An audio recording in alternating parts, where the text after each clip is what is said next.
I found the receipt on a Wednesday morning while sorting dry cleaning, and my stomach dropped before I even understood why. It was folded in Derek's jacket pocket, crumpled but readable, from a hotel in Chicago where he'd been for a conference 3 weeks earlier. 2 nights in a suite.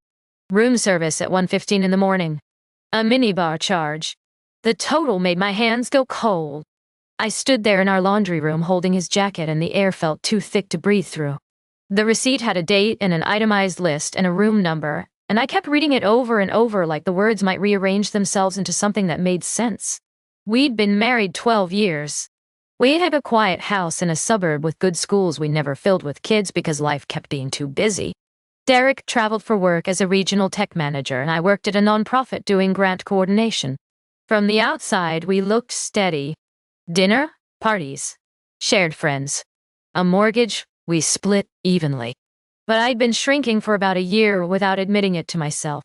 Little things. The way he'd started describing me to other people as high maintenance when I asked for help with anything. The way he'd roll his eyes when I talked about work stress like my problems were performance art. The way he'd started staying up late in the guest room, claiming he didn't want to wake me with his laptop light. I told myself we were just busy. That all marriages had phases. That I was being needy. But standing there with that receipt, I felt something crack open that I'd been keeping shut for months. I didn't confront him right away. I spent the rest of the morning moving through my routine like I was underwater, making coffee I didn't drink, and checking emails I couldn't focus on. My hands were shaking when I tried to type. I kept replaying the numbers. 2 nights. A suite. Room service after midnight. When Derek came downstairs that morning, he was on his phone, scrolling through work messages and eating cereal standing up. He didn't look at me. He never really looked at me anymore unless I said his name twice. I put the receipt on the counter between us. He glanced at it, then at me, and I heard his tone shift before he even started talking. Not panic. Not guilt. Just this tired resignation, like I'd finally noticed something he'd been waiting for me to see. He told me her name was Jenna, and that they'd been together 8 months. Just like that. No let up. No denial. Like he was telling me he'd switched grocery stores. I couldn't speak. My throat had closed up and my ears were ringing, and I felt this wild urge to sit down, even though I was already leaning against the counter. He kept going, and his voice was calm, almost gentle, like he was explaining something obvious to someone slow. He said, "You should be grateful I stayed this long. No one else would want you." I couldn't move. I just stood there. He left for work 10 minutes later. Kissed me on the forehead like nothing had happened. Said he'd be home late. I sat on the kitchen floor after the door closed and cried so hard I thought I'd throw up. But even then, even in that moment, part of me was already wondering if he was right. The first few days were a fog. I went to work and sat through meetings and responded to emails and felt like I was watching myself from somewhere outside my body. Derek acted normal. He made dinner and asked how my day was and slept in our bed like nothing had changed. At night, I'd lie there listening to him breathe and feel like I was living in a stranger's house. I didn't tell anyone. Not my sister. Not my best friend. Because every time I tried to imagine saying the words out loud, I heard his voice in my head. You should be grateful. No one else would want you. And the worst part was I almost believed him. I started replaying our marriage in my head and rewriting it through his lens. Maybe I had been difficult. Maybe I had asked for too much. Maybe the way I needed reassurance was exhausting, and the way I cried when we fought was manipulative, and the way I wanted more emotional intimacy was suffocating. He'd been telling me these things for months in small doses, and I'd absorbed them without realizing. About a week after the receipt, I was folding laundry in the bedroom and found a credit card statement I hadn't seen before. It was joint, one we barely used, and I'd stopped checking it because Derek handled most of our finances. I sat down on the bed and went through it line by line. Restaurants in cities where he traveled for work. Flowers sent to an address I didn't recognize. A charge from a jewelry store in March, RU. Another hotel, this one in Denver. 2 nights. Same pattern. My chest went tight and I felt sick, but I kept reading. There was a charge from a furniture store. Not ours. I Googled the name and found out it was in a neighborhood across town, near where his company's satellite office was. I clicked through their website and saw staged living rooms and bedroom sets and kitchen tables for 2. I sat there staring at the screen for I don't know how long. My brain kept trying to find innocent explanations. Maybe it was for work. Maybe he was helping a coworker. Maybe I was reading too much into it. But I wasn't. I took pictures of every charge. I didn't know why yet. I just knew I needed proof because I didn't trust my own memory anymore. That night, Derek came home late again. He smelled like cologne I didn't recognize, and his shirt was wrinkled. I asked him quietly who Jenna was, and if he loved her, and if he'd been planning to leave. He sighed like I was being exhausting, and said it was complicated, and that I wouldn't understand, and then something about trying to make things work, but that I made everything so hard. I wanted to argue. I wanted to defend myself. But instead, I just nodded and went upstairs, and let myself cry in the bathroom with the shower running, so he wouldn't hear. The next day, I did something I'd never done before. I opened his laptop while he was in the shower. I didn't have to guess his password. It was the same one he'd used for years, the name of his childhood dog plus his birth year. He'd never changed it because he never thought I'd look. His email was open. I scrolled through his inbox with my heart pounding and my hands shaking. I felt like I was breaking some sacred rule, even though he'd already shattered every boundary we'd ever had. There were messages from Jenna. Dozens of them. I clicked on one and started reading. Then another. Then another. I couldn't stop. He told her I was emotionally abusive, and that I manipulated him with tears, and that he was trapped and scared to leave. I read that part 3 times. Trapped. Like I was the prison. He'd told her he was consulting a divorce attorney, and that he was looking at apartments, and that once the paperwork was done, they'd start fresh somewhere new. There were house listings, apartments with floor-to-ceiling windows and modern kitchens, long emails about their future together, and I had to close the laptop because I thought I was going to be sick. I heard the shower turn off upstairs and my heart jumped into my throat. I opened the laptop again with my hands shaking worse now and scrolled faster. I needed to see all of it. I needed to know exactly what I was dealing with. His phone buzzed on the counter next to me, and I flinched so hard I almost knocked my coffee over. A text notification from Jenna.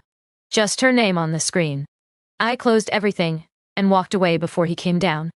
That night, I sat across from him at dinner and watched him scroll through his phone and smile at something, and I didn't know who this person was.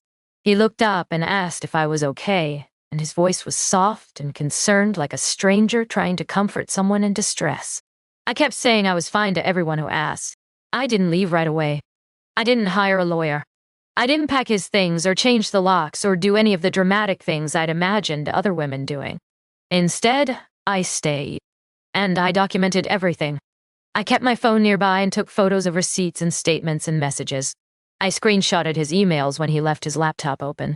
I wrote down dates and times and details in a notebook I kept hidden in my car. I don't know why I did it. Maybe because I needed proof. Maybe because I was still trying to convince myself it was real. Maybe because some part of me knew I'd need evidence later when he tried to rewrite the story. Derek started spending more time away. He'd leave for work early and come home after I was asleep. When I asked where he'd been, he'd give me vague answers about work drinks or late meetings or traffic. He stopped touching me. Not in an obvious way. Just small things. He'd sit on the opposite end of the couch. He'd turn away from me in bed. He'd flinch if I tried to hug him like I was something unpleasant he had to tolerate. And he started rewriting our history out loud. He'd tell our friends casually that I was difficult, and that I didn't understand how stressful his job was, and that I made everything about me. One night we went to dinner with another couple, friends we'd had for years, and Derek spent the whole meal making little comments that sounded like jokes but weren't. When I mentioned feeling tired, he said I was always tired, and that I probably just didn't like spending time with people. When I ordered a second glass of wine, he made a comment about being careful and knowing how I get. I didn't know how I got. I drank wine like a normal person. But our friends laughed, awkward and uncertain, and I felt myself get smaller in my chair. After dinner in the car, I asked him why he'd said those things. He looked confused and told me he was just joking and that I was too sensitive. And I tried to believe him, because the alternative was too big to hold. About 2 weeks after that dinner, something happened that I couldn't shake. We were at the grocery store together on a Saturday morning. Derek was on his phone the whole time texting someone while I pushed the cart. We ran into a neighbor, someone we'd known for years, and she asked how we were doing. Derek put his arm around me and said we were great and that we just booked a vacation for our anniversary. Big smile. Warm voice. I stood there nodding because I didn't know what else to do. As soon as the neighbor walked away, I said quietly that we hadn't booked a vacation. Derek didn't even look up from his phone. He said he knew, but that she didn't need to know our business. I kept thinking about that lie. I couldn't figure out why it bothered me so much, but I couldn't let it go. That night, I went through our joint bank account more carefully. Not just the credit card, the checking account, the savings. There were transfers I didn't recognize. Small amounts at first, then bigger ones. Money moving from our joint account into an account I didn't have access to. Not enough to be obvious, but enough that over 8 months it added up to several $1,000s. I sat there staring at the screen trying to make sense of it. Was he hiding money? Was he planning to leave and wanted a cushion? Was he paying for things he didn't want me to see? I didn't know, but I took screenshots of everything. The worst part was the waiting, the knowing something was coming but not knowing when. I'd wake up at 3 in the morning and lie there in the dark, listening to him, breathe, and wonder when he'd finally say it, when he'd finally leave. I started having this recurring dream where I'd come home and the house was empty. All his things gone. No note. Just silence. And when I'd wake up, I'd feel relieved. Then guilty for feeling relieved. Then angry at myself for feeling guilty. I lost weight without trying. My clothes started hanging loose and my coworkers kept asking if I was okay. About 6 weeks after I found the receipt, Derek came home one night and said we needed to talk. My heart dropped. I thought, this is it. He's leaving, and part of me felt almost relieved because at least the waiting would be over. We sat in the living room on opposite ends of the couch, and he said we should see a marriage counselor. I stared at him. I couldn't process what he was saying. He was having an affair. He'd been planning to leave. He'd told another woman he loved her. And now he wanted to go to therapy? He said something about losing our connection and needing help. I asked about Jenna. He blinked like he'd forgotten I knew, and then said that was over, and that it was a mistake, and that he'd ended it. I didn't believe him. But I also didn't have the energy to argue. So I said okay. We went to one session.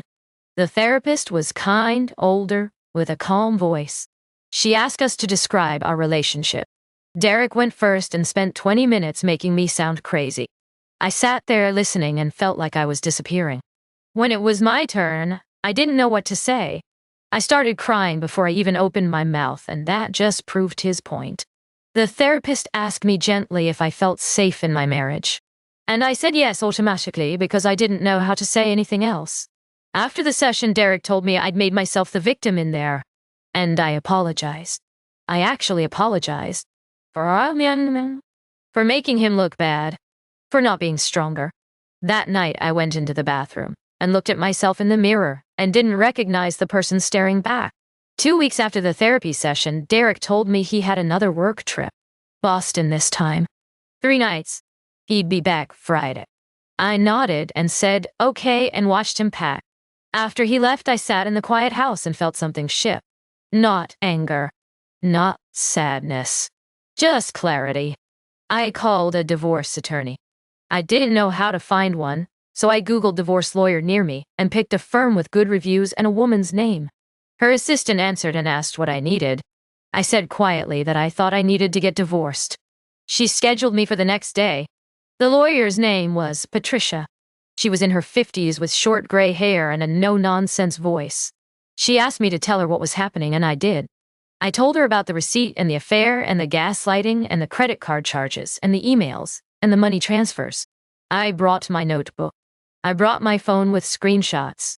I brought printed bank statements. Patricia looked through everything without reacting, making notes, asking questions. When I finished, she looked up and said I'd done good work and that this was going to help. Something about hearing that made me cry. Not sad crying. Relief crying. She explained the process. Filing. Separation. Asset division. How long it would take. What to expect.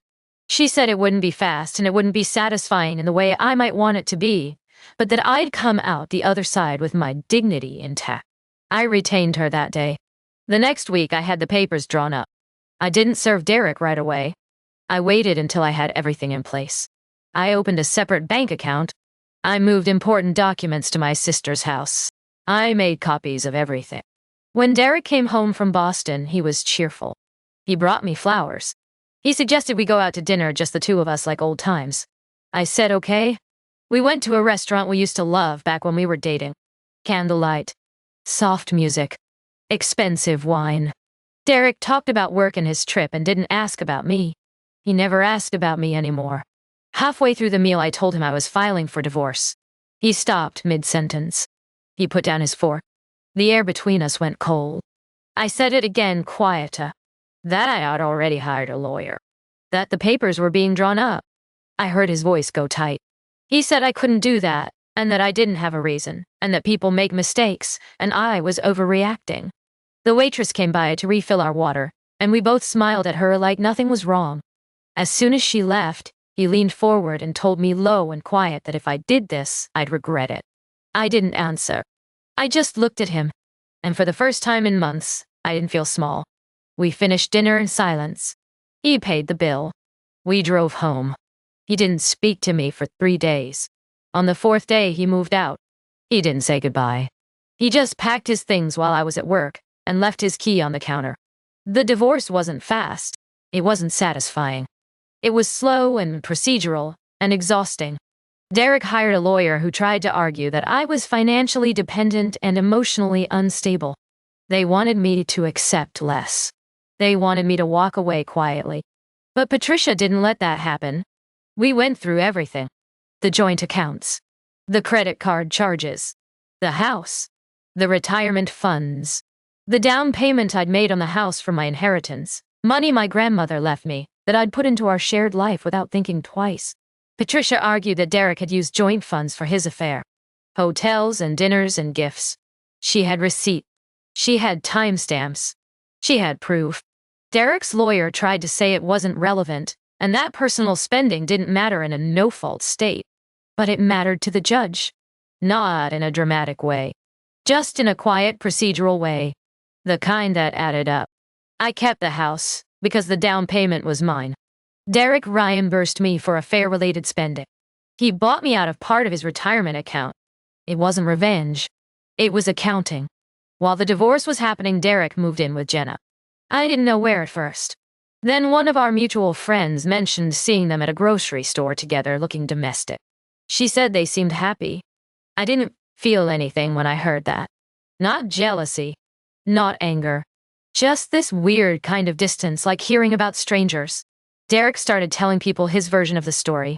That I'd thrown him out and that I'd refused to work on the marriage and that I'd been controlling and difficult and he'd finally had enough. Some people believed him.